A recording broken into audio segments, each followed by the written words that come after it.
Petal 10, The Year of My Confident Heart, 2016. At the end of 2015, my angels said 2016 was going to be the year of my confident heart, and I will have to agree with them. Along with the tangible demonstration of my powerful healing abilities, 2016 was the year for me to fly. It was the fourth year in a row of making my yearly inspirational calendar I sell. 2016's theme was Finding Your Wings. It was my best calendar so far, and I had so much fun in the creative process of making it, with wings for each month. You can say 2016 was like show and tell for Soulfire. I had so many wonderful experiences by stepping out of my comfort zone and being in the public eye. But not only that, for the first time in my life, I felt peaceful and happy for no reason. I just woke up like that. The feel-good is not dependent on anything or anyone. I just feel content. I have so much energy and enthusiasm that when I walk karma, I feel like skipping, which I do sometimes. It's a very different way of being that I'm used to. I learned that when we achieve a certain level of harmony within, we gradually incorporate more and more of our light body. Our light body is another term for a level of our higher self or our I am presence that exists on a higher dimension. It is our divine blueprint underlying our physical body. It's our true essence. Part of the shift in the evolution of consciousness that we are undergoing now involves incorporating higher frequencies of light into our physical beingness. More about this in Book 2. Living Liberation. My year started with setting healthy boundaries for myself with soulmate number 4 and continued with my trip to Costa Rica the following month. While there were so many things about this trip that were unforgettable and magical, what stood out for me the most at first was that I didn't think about soulmate number 4 at all. I was free of the mental and emotional torture for the first time in 10 months. It was such a relief to my heart. I don't remember the last time I had so much fun and smiled so much. I was unhindered, uninhibited, and abandoned in my highest joy, thinking, this is what it's like to be in the present moment. I learned the ancient healing art of Qigong with one of the most talented and humble teachers, Robert Pang. Fell in love with Qigong, with Costa Rica, and with myself. One of the highlights of my trip occurred after the soul sister friend I went with and I got done horseback riding for 2 hours along the beach that morning. Two of my favorite things in one, the beach and horses. We laid our towels down at the water's edge to relax. I said a little prayer to God and the universe, thanking in advance for the delightful surprise which I felt coming. I got up to stroll along the beach when something in the sand, moving very slowly, disguised as the same color of the sand, caught my eye. I knelt down to get a closer look, then gasped. I started to yell for my friend, but had lost my voice, so I started jumping up and down, screeching. It was a living sand dollar. When I was a little girl, one was given to me that I cherished dearly. It was the legend behind the magical creature that captivated me. I was told there were 5 doves of peace inside the sand dollar, which you can hear if you shake it. That fascinated me so much I kept it in my treasure box until one day it broke open, and out really came 5 little doves. I revered the doves, wearing them around my neck in a small plastic container on a string. Ever since then, I would find sand dollars randomly on beaches all over the country. This winter, I had the fortune of finding hundreds on Fire Island due to the dredging, but never found a living one until now. The Sand Dollar Story. Galleta del Mar, Cookie of the Sea. There are many interpretations of the sand dollar. According to some legends and poems, the sand dollar represents the birth, death, and resurrection of Jesus Christ. Sand dollars are also symbols of peace. The 5 doves inside the shells are said to bring goodwill to the world when the sand dollar is broken. In numerology, 5 is the number of growth, progress, transformation, and change. Without change, there is stagnation. The sand dollar is a powerful reminder of Earth's beginning as well. Our beloved Earth is going through a massive transformation as we are too, and the sand dollar, like other fossils, in other words, the Nautilus, holds wisdom and information regarding the necessary changes we have to make in order to move with grace into a new dimension. If you ever held a sand dollar in your hand, you probably noticed how fragile it is, yet it holds strong vibrations. The sand dollar is designed to survive storms.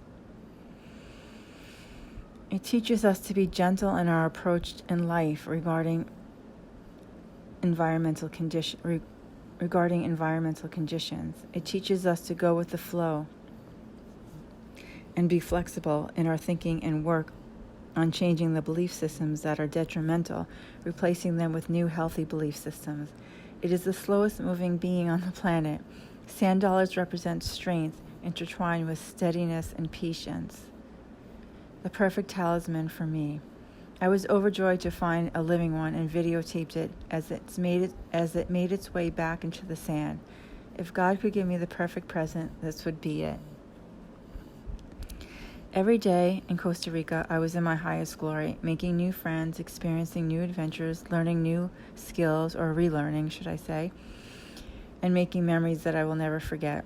I don't need much to make me happy. Just swimming in the ocean, walking on the beach, collecting beautiful shells, dancing at night under the stars, my perfect dream life. I don't even need to eat. The last night, a group of us were at the beach for one more glorious view of the heavenly night sky that seemed to hang lower in Nosara. I made a request to the universe to see a shooting star, the one thing I didn't encounter. Within a couple of minutes, a small star shot across the sky, but it was nothing compared to the one we saw a few minutes later. A brilliant star as bright as a comet with a white blazing tail of light behind it streaked across the celestial sky. Everybody gasped in unison. I chuckled to myself. You can thank me for that. I felt in synchronicity with everything and everyone. I was at peace at last, and I believe part of it was that I was in the present moment almost all the time. I came home with the knowledge of an ancient practice called Ji Jin Jing, which Robert said if you do this practice every day for 3 months, your life will transform. Being the good student I am, of course I did it, and something definitely shifted within me. I feel good for no reason, just content and happy to be. Qigong has definitely changed my life, like yoga did when I rediscovered it. I have been sharing and teaching it since I've been home. I received a short letter from my dear soul sister, who is another brave soul who walks her talk, shortly after we came home. I cherish her words, for this is all I ever wanted to be.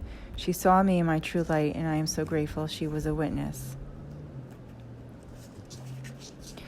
Dearest Soulfire, I just want to say thank you. Thank you for being you. The you I got to know a little better on this trip. Your open heart and free spirit truly inspired me, and I'm grateful for the energy you shared with me on this trip.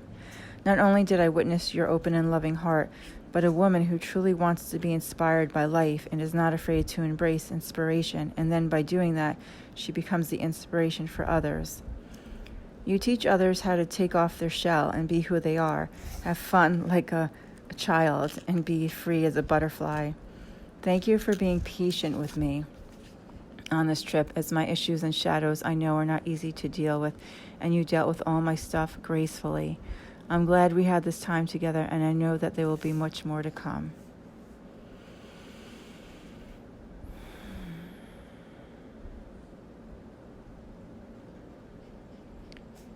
Spirit Weaver.